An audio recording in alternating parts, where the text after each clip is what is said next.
Family ਨਾਲ ਇਹਨਾਂ ਦੇ ਨਾਲ ਫੈਮਿਲੀ ਸਾਥ है। हाँ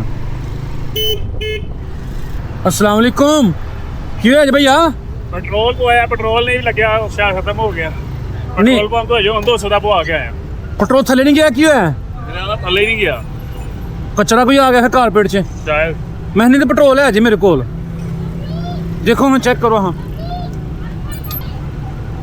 नहीं है पेट्रोल भाजी दो बोतल मैं पिछो 200 का पवा के आया एक पेट्रोल पंप वाले भी ਜਿਹੜੇ ਨਾ ਅੱਲਾਹ ਹਦਾਇਤ ਦੇ ਇਹਨਾਂ ਨੂੰ ਆਮੀਨ। ਸਾਡਾ ਜਿਹੜੀ ਕੌਮ ਜਿਹੜੀ ਹੈ ਨਾ ਦਾਲਾਂ ਤੋਂ ਬਾਅਦ ਨਹੀਂ ਆਉਂਦੀ ਜਿੱਥੇ ਜਿਹੜਾ ਦਾਲ ਉਹਦਾ ਦਾਲ ਲਾਂਦਾ ਹੁੰਦਾ ਹੈ। ਜੀ ਗਾ ਹੈਲੋ ਪਾ ਲਓ ਕਿੰਨੇ ਦਾ ਹੋਇਆ ਹਜੇ